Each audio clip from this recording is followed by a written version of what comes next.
Hey everyone, it's Natasha at Vespa Portland. I'm going to tell you about my bike and what I ride. This is a 2018 Vespa Primavera Touring 150. It is Portofino green, which is a color they are not making currently and haven't for a while. And that's one of the main reasons I chose it. I have a thing for green. It's my favorite color. It's my favorite scooter color. So Vespa makes the best greens, and I was lucky enough to get this one pre-owned. When I got it a little over a year ago, it had about 300 miles on it, and I'm almost to 2,000. So I'd like to say I'm using it. It's great for pretty much everything.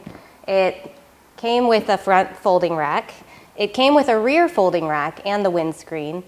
I have opted to put a top case on because it is cold and rainy at the moment here in the Pacific Northwest. So top cases are extremely useful for keeping your gear dry, having a place to put extra stuff that you're carrying in not the best weather. I am trying to ride more in not the best weather, so that's another good reason to have the case on.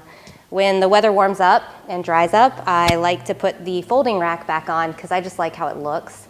I think it cleans up the look of the whole bike, and it's also still very useful because it does have that folding rack option. I'll show you what I use. I am a big fan of these Prima clips. I use them, I keep one under the seat for the back, and then usually this one is just on the front. I'll show you how it works.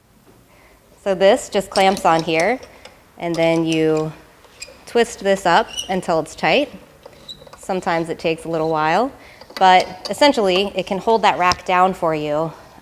Big fan of cargo nets, anything to strap on here. I use it more and more. The more I get used to it, the more I like having an eye on my stuff, making sure it doesn't fall off. I can show you a picture of me having groceries on it the other day. So yeah, the touring model is awesome. The windscreen is a short windscreen, but at higher speeds, very useful. Keeps the wind going up over my head. I'm just the right height for this windscreen. And yeah, highly recommend a touring model. Everyone loves to customize their bike in little ways. I am a big fan of these little decals. They're called Tree Beats. I got them at a local women's motorcycle coffee shop place called Hinterland Empire. I love it because it's just a little extra touch of me and my other hobby, which is day hiking. I think they look really cool on this color as well. So speaking of racks, when I take my top case off, I put that folding rack back on. There's a couple of accessories that I add when I need them. The folding rack's great on its own. You can strap anything to it that's whatever size. But for like a road trip or something, I have one of the Prima roll bags. Fits perfectly on the folding rack. It ties to it just perfectly. And I also have a glove box bag that fits across the glove box here. It's got a little drink holder, a couple of pockets and pouches. I don't really use the glove box much except for to charge my phone, but the glove box bag kind of adds some extra storage space there for little things. Speaking of accessories, some of the things that I've thought about doing maybe this winter when there's time. Euro turn signal kit. I currently have the DOT US regulation turn signal pods.